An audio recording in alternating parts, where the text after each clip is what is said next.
Добар ден, почнува дневникот во 16:30 со прилози за актуелните случувања кај нас и во светот. Еве ги најавите за темите на денот.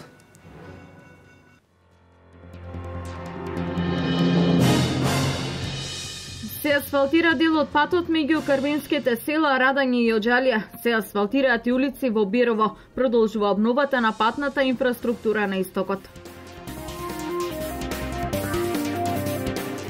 Јавното предпријатие Исаро Штип се упреми со 2 возила за косење и собирање на трева. Се олеснува одржувањето на големите паркови. Наскоро возниот ред на Исар ќе се збогати и со нови возила за смет. Утре во Штип во текот на целиот ден ќе има голема крводарителска акција и рок хепенинг. Настанот е во организација на младите при Општинскиот Црвен крст и Дом на млади Штип.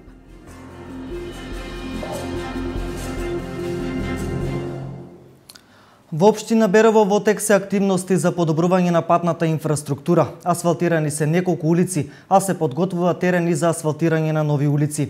Берово обезбеди средства и за реализација на втората фаза од проектот за изградба на дом за стари лица. Подобрување на сообраќајната инфраструктура преку асфалтирање на улици е она што во моментот локалната самоуправа од Берово го прави во насока на општо добро на граѓаните. Во моментот работиме на подобрување на сообраќајната инфраструктура и така се градат неколку улици се асфалтираат. Тоа е улицата Страшо Пинџур, улицата Даме Груев, улица Ленинова, улицата Неретва. Работиме на улицата 11 октомври со изработка на тротоари за подобрување на безбедноста на пешаците по истата улица. Се работи локалниот пат Берово, Брадославица, Смојмирово, така да градежни активности имаме доста. Во претходниот период општината Берово ја заврши изградбата на градската капела, која по добивањето на техничкиот прием и потребната дозвола ќе биде ставена во функција за граѓаните на Берово. Она што исто така е добра вест за беровчани е тоа што општината обезбеди нови средства за реализација на втората фаза од изградбата на домот за стари лица во Берово. Ја завршивме капелата на градот и по добивањето на техничкиот прием и употребната дозвола ќе отпочне капелата да работи и сега очекуваме со вчерашното подпишување на договорот за повторна донација од хуманитарната фондација Холандија Македонија. Повторно обезбедивме 125.000 евра од страна на холанџаните и ќе се отпочне со изработка на втора фаза на старечки дом, значи ќе градиме уште еден објект со исто толков капацитет како и првиот. Инаку најголем дел од средствата кои што ги обезбеди општината за подобрување на патната инфраструктура се од буџетот на општина Берово. Средства кои што за една улица во зависност од незината должина изнесуваат од 6 до 7 милиони денари. Денес се асфалтираше делница од патот помеѓу карбинските села Радање и Оџалија. Се решава голем проблем на жителите од плачковичките села, кои сега добиваат современ пристап до домовите. Во најава е асфалтирање на уште неколку патишта помеѓу села од општина Карбинци. Општина Карбинци по втор пат годинава го асфалтира патот кој ги поврзува селата Радање Оџалија во должина од 617 метри или вкупна должина од 1317 метри. Станува збор за села каде што живеат околу 250 жители. Овој пат продолжуваме да асфалтираме на патниот правец село Радање, село Оџалија во должина во 617 метри. Овој ние втор пат во годинава кај што асфалтираме на овој патен правец. Претходно имаме асфалтирано должина од 700 метри, вкупна должина до сега имаме асфалтирано само за оваа година 1317 километри во износ од 5 милиони денари. Ова е заем од Светска банка, заедно со владата на Република Македонија и инвеститор изведувач на градежните работи е Македонија пат, односно Агенцијата за државни патишта. Покрај патот Оџалија Радање во оваа општина се планира да бидат асфалтирани уште неколку патишта и улици во селата Таринци, Долни Балван, Трогирци и Козјак. Во моментов од денеска почнаа работите, земјаните работи за асфалтирање во улица во индустријската зона, на потегот од село Таринци до село Долни Балван. Проектите ни се аплицирани и чекаме на одобрување од Агенцијата за рурален развој. Тоа аплициравме за патниот правец село Долни Балван, село Трогерци, Долно Трогерци и од село Радање до село Козјак. Со асфалтирањето на овие патишта, општина Карбинци го реши проблемот на жителите на селата Радање и Оџалија и на селата од Плачковичкиот регион. Побрзо и поефикасно ќе се уредуваат зелените површини во Штип. ЈПИСАР набави 2 машини за косење и собирање на тревата, кои ќе го олеснат одржувањето на големите зелени површини. Наскоро ИСАР ќе набави 2 нови возила за собирање на комуналниот отпад. Побрзо и поефикасно ќе се уредуваат зелените површини во Штип. Јавното предпријатие ИСАР набави 2 нови возила за косење на тревните површини во градот, кои ќе допринесат да штипјани имаат чист, зелен и убав град, кој ќе залечи на некои од европските градови. Возилата се со мокност од 500 кубика, имаат голем капацитет за косење. Ние како јавно предпријатие се грижиме за зелените површини во градот, така да со овие косилки ќе се косат тревните површини во 8 ноември. Големиот парк ќе се коси стадионот овде на градскиот стадион во Штип ќе косиме. Знаете дека градскиот стадион во Штип ќе се реновира, па така со овие косачки ќе можеме да ја одржуваме тревната површина. Исто така со овие косачки ќе косиме и во централното градско подрачје. Двете косачки чинат некаде околу 7000 евра и се обезбедени одлични средства на јавното предпријатие ИСАР, а се со цел за намалување на работната сила и префрлање на работници на други работни места и првенствена цел се разбира одржување на зеленилото во градот. Со возилата ќе се подобри и квалитетот на услугите на комуналното предпријатие, а со ваквата современа механизација воедно ќе им се олесни работата на вработените. Набавката на нови машинки со кои може многу полесно да се косе, побрзо, поефикасно, значи собирање на травата се врши, има корпи за собирање на травата, намалува работната сила и сметаме дека е многу побрзо и многу поефикасно ќе извршуваме. До крајот на годината ИСАР ќе набави уште 2 трактори за фрлање на смет со цел подобрување на хигиената во градот. Општина Штип распиша јавен повик за доставување иницијативи за изработка на урбанистички планови. Заинтересираните правни и физички лица, иницијативите и предлозите за урбанистичките планови може да ги достават во писмена или електронска форма во текот на месец август. Прифатените иницијативи од јавниот повик ќе бидат вградени во програмата за изработка на урбанистичките планови на Општина Штип за 2015 година. Средствата за прифатените иницијативи за изготвување на потребната документација треба да се обезбедат од страна на поднесителите на иницијативите.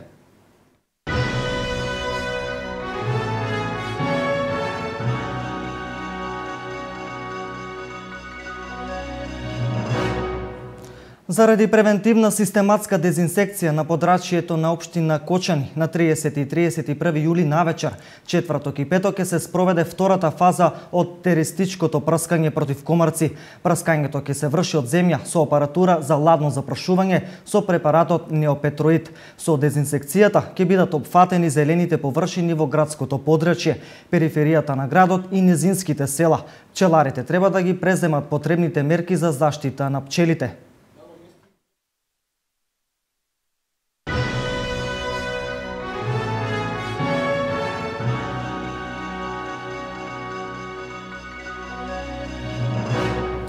Националното биро за осигурување објави дека над 30% од граѓаните се одлучиле за едномесечен зелен картон, откако стапи на сила опцијата за поевтин зелен картон со важност од 1 месец. Во автомото друштвото во Штип велат дека сепак овде многу поголем е интересот за годишниот зелен картон.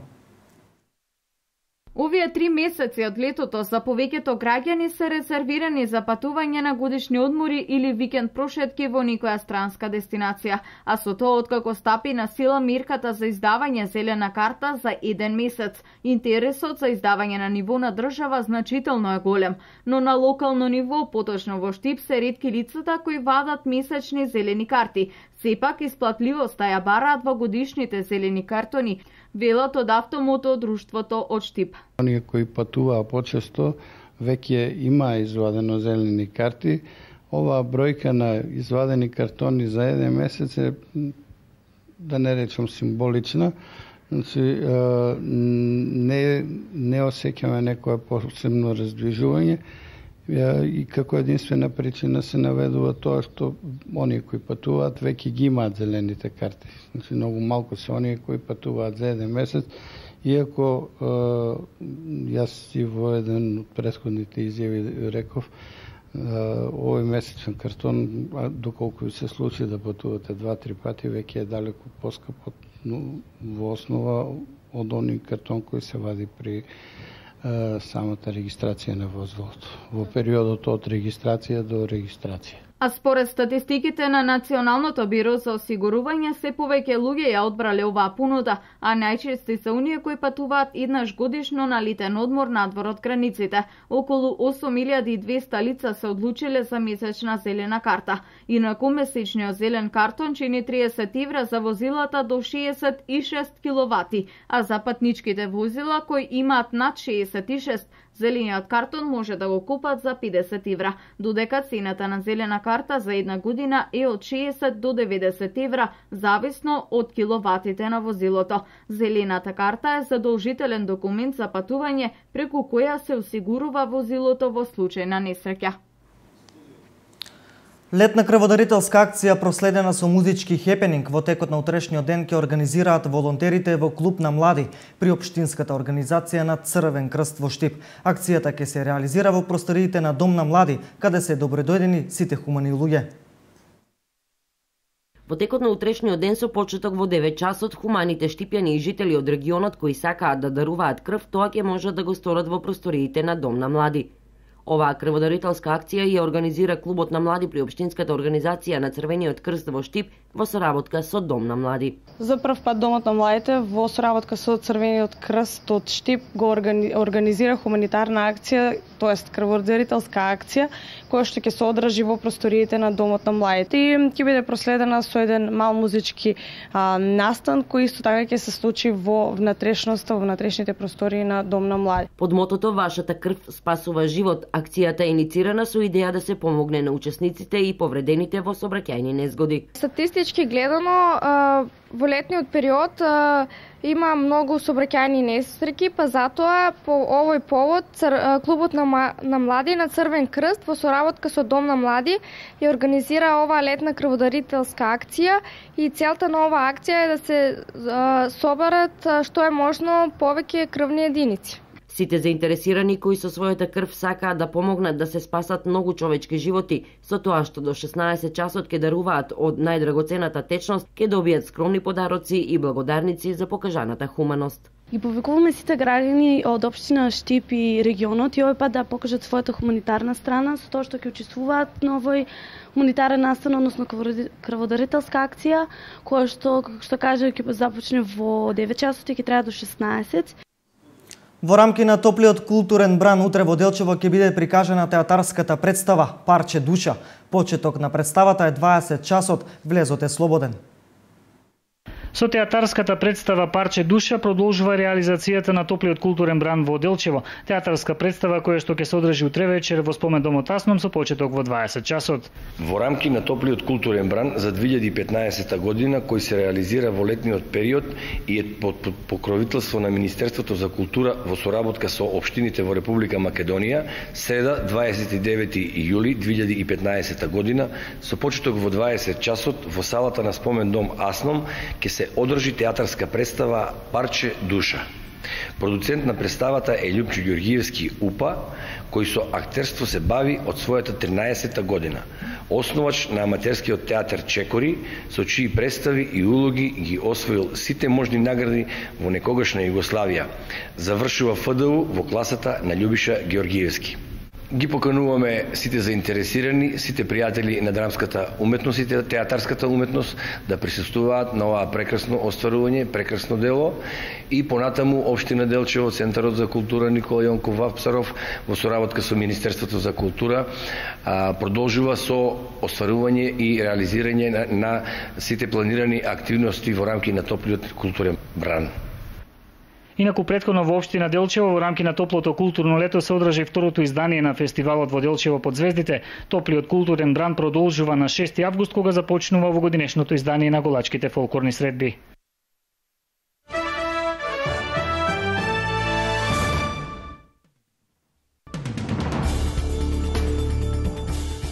Земјотрес со сила од 7 степени според Рихтеровата скала ја погоди провинцијата Папуа во Индонезија, соопшти Американскиот геолошки институт. Епицентарот на потресот бил на 250 км западно од главниот град на провинцијата Џајапур. Земјотресите со магнитуда од 7 до 7,9 степени се многу силни и може да предизвикаат оштетување на зградите без оглед на нивниот квалитет. Во светот годишно се случуваат од 10 до 20 земјотреси со таков интензитет. Грчките власти денеска ќе ги почнат преговорите со меѓународните кредитори за третиот пакет финансиска помош. Ќе го проучиме и имплементираме договорот на Еврогрупата. Се надеваме дека се ќе оди добро, изјави министерот за финансии Цакалотос. Во меѓувреме, генералниот секретар за јавни приходи нареди проверка на сите компјутерски системи, дали вработените во секретаријатот извршиле незаконски действија. Истрагата почнува по наводите во медиумите за плановите да се пробие софтверот на секретаријатот, кој ги содржи сите кодови за регистрација на данок со цел да се создаде систем за паралелно плаќање. Јужнокорејскиот премиер Хван Хјоан денеска објави крај на епидемијата на блискоисточниот респираторен синдром МЕРС во земјата, како што јавува јужноамериканската новинска агенција Јонхап.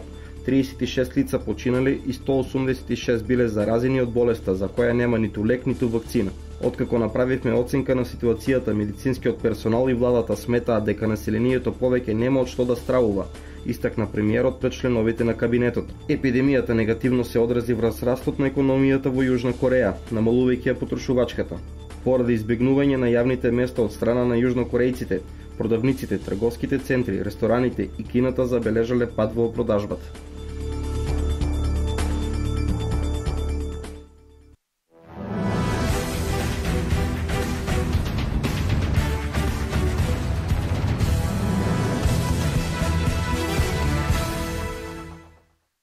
Со резултат 2:1, фудбалскиот клуб Брегалница од Илчево славеше над тимот на САС од Македонска Каменица во рамки на првиот пријателски подготвителен надпревар кој вчера се одигра на градскиот стадион Гоце Делчев. Пред околу 50 на љубители на фудбалот и двете екипи покажаат цврста игра, во која како поуспешни на крајот излегоа домакините. Дарко Пешовски беше двојниот стрелец за Брегалница. Тој најнапред во 30-та минута по одлично уфрлената топка изби сам пред гостинскиот голман, кој беше немокен да го запре неговиот прецизен удар. Гостите изедначија набрагу погрешка на домашната одбрана, додека пред крајот на првото полувреме, повторно војпат погрешка на гостите, Дарко Пешовски го постави конечниот резултат. Во второто полувреме и едните и другите како да беа задоволни од резултатот, па така мечот заврши со резултат 2:1. Она што е важно за тимот од Македонска Каменица е тоа што во новата сезона овој клуб повторно ќе ја предводи Стојче Милошевски Цаци. Милошевски минатата година го започна првенството со екипата на САСа, но по завршувањето на есенскиот дел кога со скромната екипа освои 18 бодови си замина од клубот.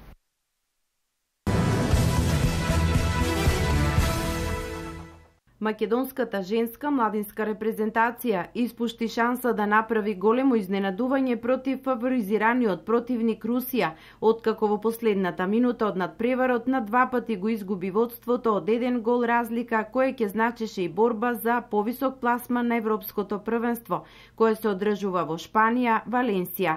Конечниот резултат 26:26 е само потврда за пожртвуваната игра која ја покажаа нашите млади репрезентативки во сите 60 минути, во кој иако во неколку наврати имаа и негатива од 3 гола разлика, на крајот се бореа за голема победа против првопласираниот тим во групата.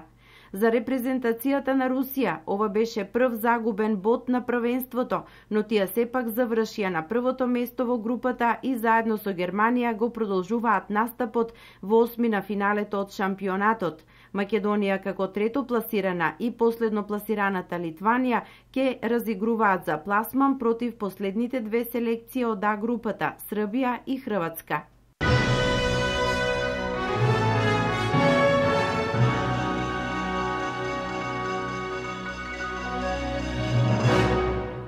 Ова е се што подготвивме во ова издание на Дневникот. Со нови информации довидување во 20 часот. Канал Плюс ви посакува убаво попладне.